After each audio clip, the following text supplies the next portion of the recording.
I'm Anna. I'm Jordan. And I'm Sam. And you're watching Art, Industry, and Objectness Gone Rogue.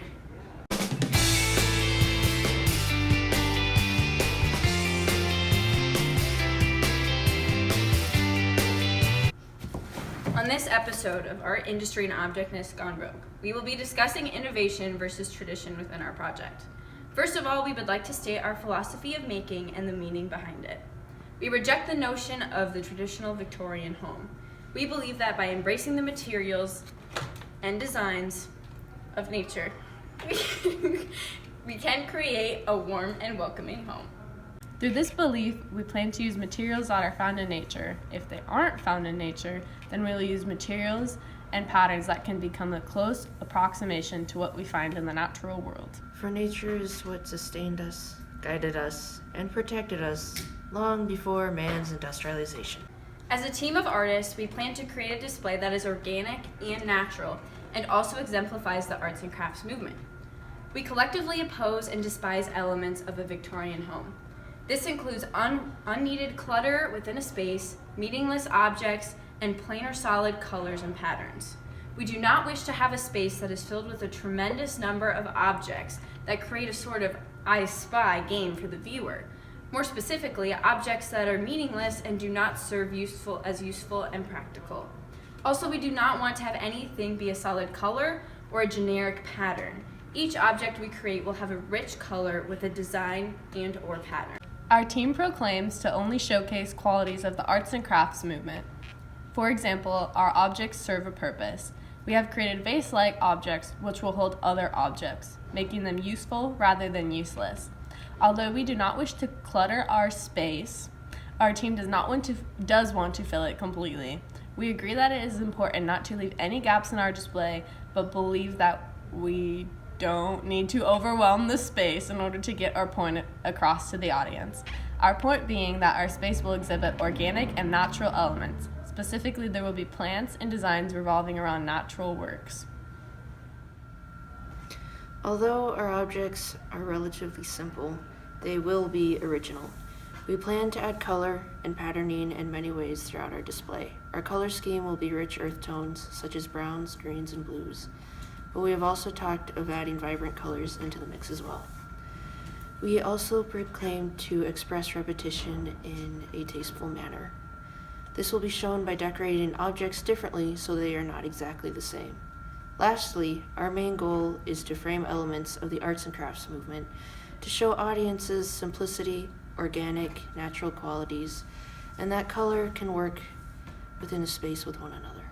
We have many goals for creating our workshop. Firstly, we want to create a naturalistic, organic environment that the viewer can interact with. We will allow the audience to touch the objects, but also interact with the overall space.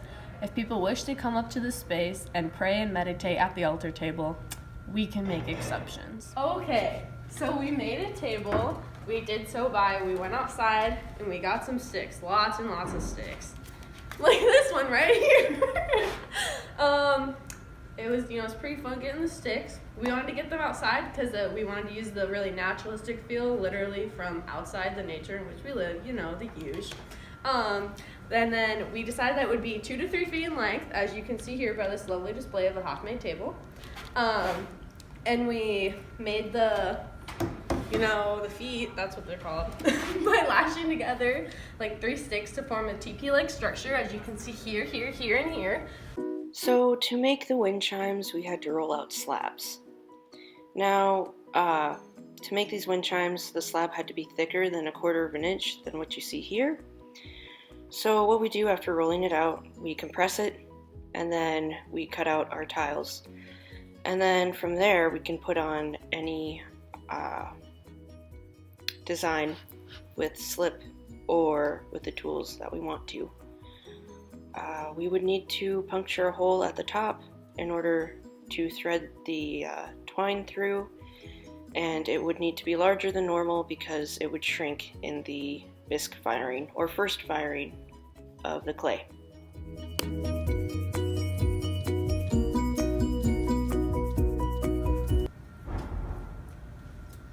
Alright, so today we're going to be making a plaster mold. And that's going to consist of one object with a part line that has been found and marked out. You bury half of it in clay up to the part line, and then the other part is left to open air for plaster. So you're gonna need a bucket and you're gonna need water. Then you're going to need to dump some plaster until it forms like a tiny island.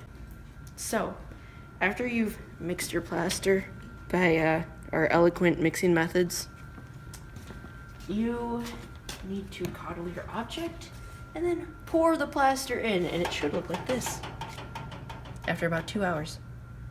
So how we make the molds is that we pour in liquid clay called slip into the mold, and then we fill it up all the way to the top. Once it's all the way full, we let it settle and rest for a certain amount of time until the slip sinks down into the mold again. Then we keep filling it. Depending on the size of the mold, it depends on how long it has to wait, but you wait for the mold and then you can open it eventually.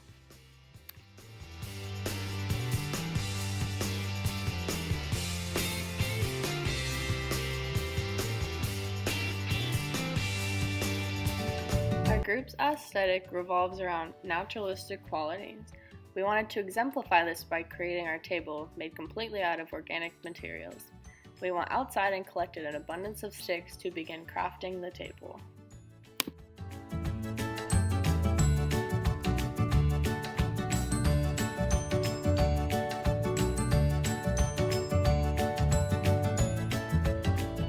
The table was a big time commitment to put together.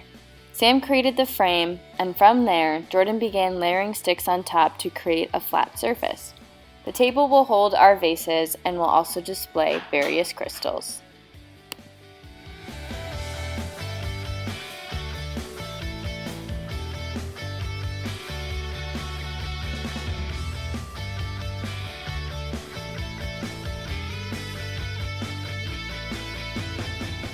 We wanted to incorporate as many raw materials into our project as possible.